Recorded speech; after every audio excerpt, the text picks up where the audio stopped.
یہ لوگوں سے تو چھپتے ہیں اور اللہ سے نہیں چھپتے، حالانکہ جب یہ راتوں کو ایسی باتوں کے مشورے کیا کرتے ہیں جن کو وہ پسند نہیں کرتا تو وہ ان کے ساتھ ہوا کرتا ہے، اور اللہ ان کے تمام کاموں کا احاطہ کیے ہوئے ہے۔ بھلا تم لوگ دنیا کی زندگی میں تو ان کی طرف سے بحث کر لیتے ہو، سو قیامت کے دن ان کی طرف سے اللہ کے ساتھ کون بحث کرے گا اور کون ان کا وکیل بنے گا؟ اور جو شخص کوئی برا کام کر بیٹھے یا اپنے حق میں ظلم کر لے پھر اللہ سے بخشش مانگے تو اللہ کو بڑا بخشنے والا، بڑا مہربان پائے گا۔ اور جو کوئی گناہ کرتا ہے تو اس کا وبال اسی پر ہے، اور اللہ سب کچھ جاننے والا ہے، حکمت والا ہے۔ اور جو شخص کوئی قصور یا گناہ تو خود کرے لیکن اس کا الزام کسی بے گناہ پر ڈال دے تو اس نے بہتان اور کھلے گناہ کا بوجھ اپنے سر پر رکھا۔ اور اے نبی، اگر تم پر اللہ کا فضل اور اس کی مہربانی نہ ہوتی تو ان میں سے ایک جماعت تم کو بہکانے کا قصد کر ہی چکی تھی، اور یہ اپنے سوا کسی کو بہکا نہیں سکتے اور نہ تمہارا کچھ بگاڑ سکتے ہیں۔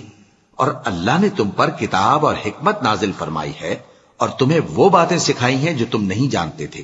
اور تم پر تو اللہ کا بڑا فضل رہا ہے۔ ان لوگوں کی بہت سی سرگوشیاں اچھی نہیں،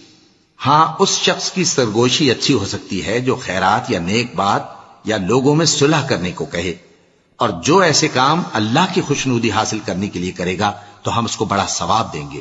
اور جو شخص سیدھا رستہ معلوم ہونے کے بعد پیغمبر کی مخالفت کرے اور مومنوں کے رستے کے سوا کسی اور رستے پر چلے تو جدھر وہ چلتا ہے ہم اسے ادھر ہی چلا دیں گے، اور قیامت کے دن اسے جہنم میں داخل کریں گے، اور وہ بری جگہ ہے۔ اللہ اس گناہ کو نہیں بخشے گا کہ کسی کو اس کا شریک بنایا جائے، اور اس کے سوا اور گناہ جس کو چاہے گا بخش دے گا، اور جس نے اللہ کے ساتھ شریک بنایا تو بے شک وہ رستے سے دور جا پڑا۔ اللہ اس گناہ کو نہیں بخشے گا کہ کسی کو اس کا شریک بنایا جائے، اور اس کے سوا اور گناہ جس کو چاہے گا بخش دے گا، اور جس نے اللہ کے ساتھ شریک بنایا تو بے شک وہ رستے سے دور جا پڑا۔ یہ لوگ اللہ کے سوا جو پرستش کرتے ہیں تو کچھ دیویوں کی، اور پکارتے بھی ہیں تو شیطان سرکشی کو، جس پر اللہ نے لعنت کی ہے، اور وہ اللہ سے کہنے لگا میں تیرے بندوں سے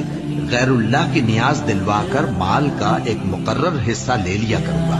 اور ان کو گمراہ کرتا اور انہیں امیدیں دلاتا رہوں گا، اور یہ سکھاتا رہوں گا کہ جانوروں کے کان چیرتے رہیں، اور انہیں سمجھاتا رہوں گا تو وہ اللہ کی بنائی ہوئی صورتوں کو بگاڑتے رہیں گے۔ اور جس شخص نے اللہ کو چھوڑ کر شیطان کو دوست بنایا وہ صاف صاف گھاٹے میں رہا۔ وہ ان کو وعدے دیتا ہے اور امیدیں دلاتا ہے، اور جو کچھ شیطان انہیں وعدے دیتا ہے وہ دھوکہ ہی دھوکہ ہے۔ ایسے لوگوں کا ٹھکانہ جہنم ہے، اور وہ وہاں سے کوئی راہ فرار نہیں پا سکیں گے۔ اللہ اس گناہ کو نہیں بخشے گا کہ کسی کو۔